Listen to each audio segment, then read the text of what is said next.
పెళ్ళన్నా, భార్యన్నా మగవారు తెగ భయపడిపోతున్నారు. Arrange marriage చేసుకుంటే పెళ్లి చేసుకున్న పిల్ల లవ్ చేసినవాడితో కలిపి ఎక్కడ చంపేస్తుందో అని భయం.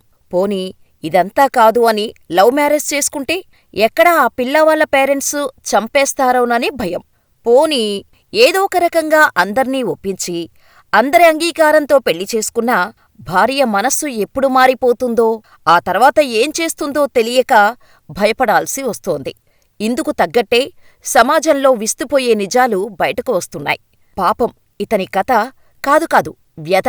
వ్యధ గురించి తెలిస్తే అమ్మాయిలు మరీ ఇంత వైల్డ్గా ఎలా తయారయ్యార్రా బాబూ అని అనిపించక మానదు. పెళ్లి చేసుకున్న భర్త కన్నా అక్రమ సంబంధానికే ప్రాధాన్యత ఇస్తూ పిల్లలను సైతం వదులుకొని ప్రేమించిన వారితో లేచిపోయిందా మహాతల్లి. ఇది పశ్చిమ బెంగాల్లో జరిగింది. వెళ్ళిపోయేటప్పుడు భర్త కిడ్నీని కూడా దోచేసింది. ఎలా దోచేసిందో తెలుసుకోవాలంటే వాచ్ ది స్టోరీ. పశ్చిమ బెంగాల్లోని హౌరా జిల్లాలో జరిగింది. జిల్లాలోని సంక్రైల్కు చెందిన ఓ మహిళకు ఫేస్బుక్ ద్వారా బారక్పూర్కు చెందిన ఓ పెయింటర్ పరిచయమయ్యాడు. ఆ పరిచయం స్నేహంగా మారి రోజూ చాట్ చేసుకుంటూ ఉండేవారు. ఇలా వారి రిలేషన్ మెల్లిమెల్లిగా వివాహేతర సంబంధానికి దారితీసింది.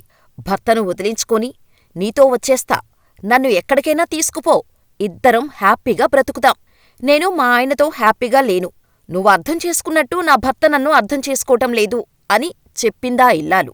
ప్రియుడు కూడా ప్రియురాలు మీద ఉన్న మోజుతో ఓకే చెప్పాడు. కాని మహిళకు ఓ అనుమానం వచ్చింది. ఇప్పటికే నా భర్తతో చాలా ఆర్థిక ఇబ్బందులు ఎదుర్కొంటున్నాను. ప్రియుడితో వెళితే హ్యాపీగా ఎలా ఉంటానో తెలియదు. సో డబ్బులు ఉంటే మేమిద్దరం హ్యాపీగా ఉండవచ్చు అనుకుంది. దీనికోసం భర్తను వాడుకోవాలని నిర్ణయించుకొని భర్తకు బ్రెయిన్ వాష్ చేయడం మొదలుపెట్టింది. కుటుంబ ఆర్థిక పరిస్థితుల గురించి చెప్పి లేనిపోని ప్రేమ వలకబోసింది. నువ్వు సంపాదించే డబ్బుతో మన అమ్మాయి చదువుకోవటం కష్టమవుతోంది. మన అమ్మాయికి మంచి చదువు చెప్పించాలంటే తల్లిదండ్రులుగా మనమేదైనా చెయ్యాలి. సంసారాల్లో ఆర్థిక సమస్యలు చుట్టుముడుతున్నాయి. ఆడపిల్లల చదువులకు పెళ్ళిళ్లకు సేవింగ్స్ లేవంటూ భర్త వద్ద బోరున ఏడుస్తూ నటించింది. దీంతో ఏం చెయ్యాలి మరి అని భర్త అడగ్గానే, నీ కిడ్నీ అమ్మేద్దాం, 10 లక్షలొస్తాయి, ఆ డబ్బుతో హ్యాపీగా ఉండొచ్చు, మన పిల్లను కూడా బాగా చదివించొచ్చు అని మాయమాటలు చెప్పింది. ఈ మాటలన్నీ నిజమని నమ్మిన భర్త కిడ్నీ అమ్మేందుకు అంగీకరించాడు. ఇలా భర్త కిడ్నీని బేరం పెట్టి అమ్మగా వచ్చిన 10 లక్షల రూపాయలతో ప్రియుడితో కలిసి ఆమె జంపైపోయింది. భార్య చేసిన పనికి భర్త షాకయ్యాడు. దీంతో చేసేదేం లేక పోలీసులకు ఫిర్యాదు చేశాడు. తన భార్య ప్రియుడితో కలిసి బారక్పూర్లో ఉంటోందని గుర్తించారు.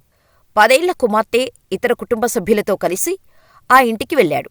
దయచేసి తమతో మాట్లాడాలని భర్త పిల్లలు కోరారు. అయినప్పటికీ ఆమె కనీసం తలుపు కూడా తెరవలేదు. ఏం చేసుకుంటావో చేసుకోమని భర్తను బెదిరించింది. విడాకులకు దరఖాస్తు చేస్తానని గట్టిగా చెప్పేసింది. ఇక్కడి నుంచి వెళ్ళిపోవాలంటూ గట్టిగా అరిచి కేకలు పెట్టింది. చివరకు ఆమె తల్లిదండ్రులు బతిమాలినా ఆమె బయటకు రాలేదు. దీంతో తనకు అన్యాయం జరిగిందని, ఆదుకోవాలని సదరు బాధితుడు పోలీసుల ఎదుట బోరున విలపించాడు. పాపం తన కూతుర్ని ఇప్పుడు ఎలా పోషించాలో అర్థం కావటం లేదంటూ కన్నీళ్లు పెట్టుకుంటున్నాడా భర్త. మరి ఇటువంటి ఆడవారిని ఏం చేయాలో మాకు కామెంట్ చెయ్యండి.